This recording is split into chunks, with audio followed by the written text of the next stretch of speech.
Hey, how's it going? All right. I want to talk about justifiable use of force based on what the jury saw in the instructions. This is basically what you're looking at here is the portion of the jury instructions that the court has in their hands that they have to decide what will be included that the jury will see. So you'll see in there it says, because there are many offenses applicable to self-defense, give only those parts of the instructions that are required by the evidence. So after the entire case is over, we look at the evidence to decide what's going to be in here. So then it says, read in all cases. So the next section you have to read, no matter what. If this case warrants the self-defense instructions, because remember, you don't just get self-defense instructions because you said I was claiming self-defense. No, there has to be evidence to support your claim. And there was more than enough of that in this case. So you read that instruction, and then it says the definition, and then it says give if applicable. And we know what they included. So they chose the number 2, and they said attempted to commit a aggravated battery on George. So that was their choice. And so they inserted and defined the applicable felony that they say that Trayvon was committing upon George. All right. And then it says give if applicable. So if they did give this, then what they're saying, what the court is saying, what everybody's agreeing to for it to get in there is that it's applicable. What is it? It's the Florida statute 776.012, 776.031. These are justifiable use of force statutes, which say that, if you were justified in killing somebody based on these statutes, then we have to read this to you, to the jury.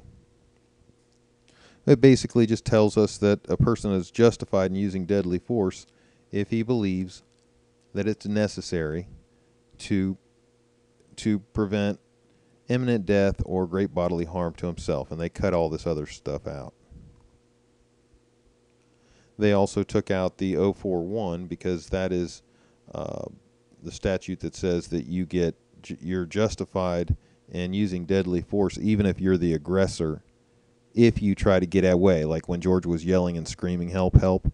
Even if he was the aggressor, this law would have applied to him. But the prosecution could not make any claims that he was the aggressor, so the judge was forced to remove that so that it wouldn't confuse the jurors. We don't want them to think that maybe the state thought that they proved that George was the aggressor. That's impossible, so they had to take that out. Here it tells us that that they should give this if the defendant was charged with an independent forcible felony. And, of course, that wasn't the case. And let's continue scrolling. Okay, force and resisting a law enforcement officer, they scrubbed that. Give if applicable, nope, scrubbed. Read in all cases. This has to be read to the jurors. Let's see what it is. In deciding whether a defendant was justified in the use of deadly force, you must judge him by the circumstances by which he was surrounded at the time he was forced to use, at the time the force was used. So remember, George was his nose was busted, which dazed him.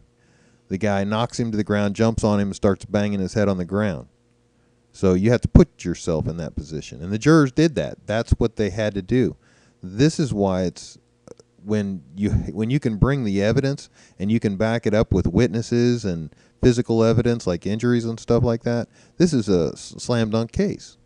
So, why they keep talking about this stuff, it's ridiculous on CNN and all these other channels. They're telling us that George is going to get sued by the family. Come on.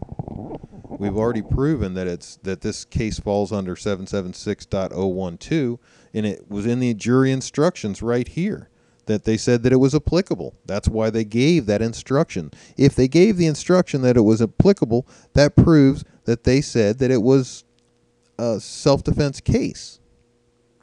At least the evidence gave the impression. So you can read on yourself. It says that the danger need not be actual, it just had to be real to him. And so they're just telling him, sometimes you might kill thinking that someone was about ready to kill you, and it turns out that they weren't. But by all the evidence shows that you could only see that it looked like that person was trying to kill you. So let's say somebody's running at you with a knife, and you pull out your gun and shoot them, and then you see that they were running at you with a knife because there was a big animal that was about ready to jump on you from behind, and they were trying to save your life. Oh, I'm sorry, I didn't mean to kill that guy for that reason. He was trying to save my life. But it's understandable. The guy's running at you with a butcher knife, screaming, oh my God, he's going to kill me. Boom, that's acceptable. Then they gave him the no duty to retreat instructions, of course. Then they skipped these other ones that were inapplicable. All right, let's see.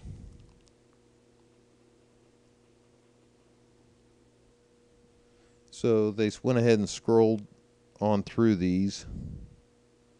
Let's continue here.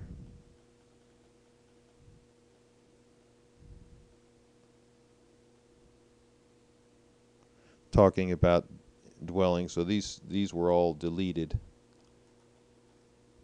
They got to prior threats, and I remember some people talking about prior threats, which, of course was deleted because it's not applicable.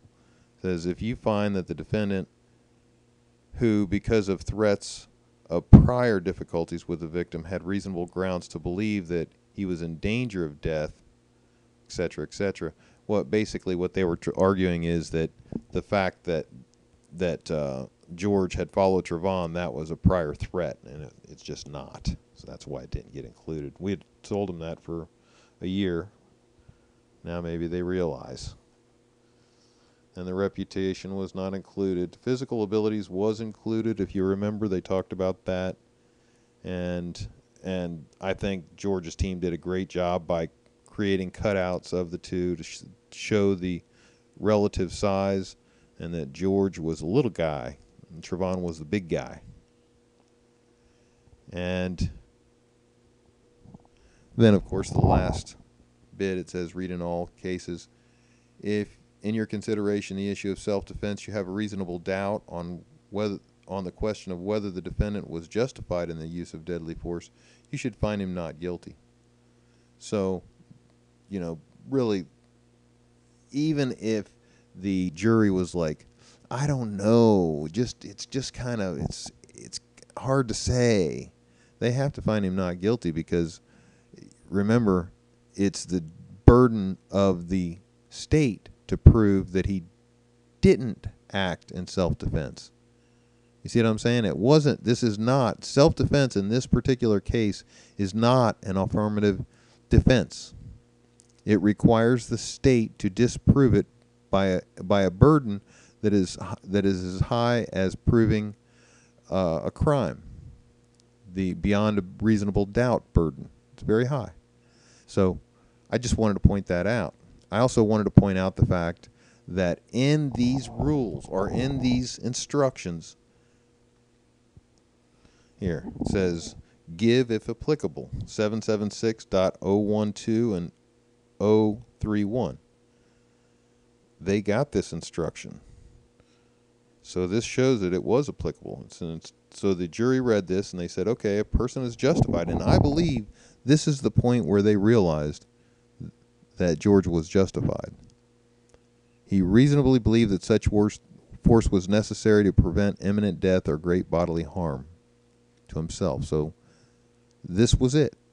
And that's why O'Mara said, you know what you could do if you really wanted to save yourself a lot of time, And this would really do it. Just go in there and discuss the self-defense claim. Discuss whether George was in fear for his life under 776.012. Of course, he doesn't speak about the numbers and all that, but it's what he's saying. He's saying if you think George was justified because he had fear of great bodily harm at the minimum, then you can go home. Go in there, talk about it. If you think that he had fear of great bodily harm, that's it. We're done. End of story. And this is what I've been telling people all along. They keep saying, well, what about this and what about that? What about at the clubhouse? And, what about when he followed him? And none of that matters. That's what I've been trying to tell you guys. So anyway, just so you know, 776.012 does apply. The court has agreed that it applies because they included it in the instructions. And now that the jury has agreed with them, this is basically, the jury has agreed that this is a self-defense case. Good talking to you guys. Talk to you later. Bye.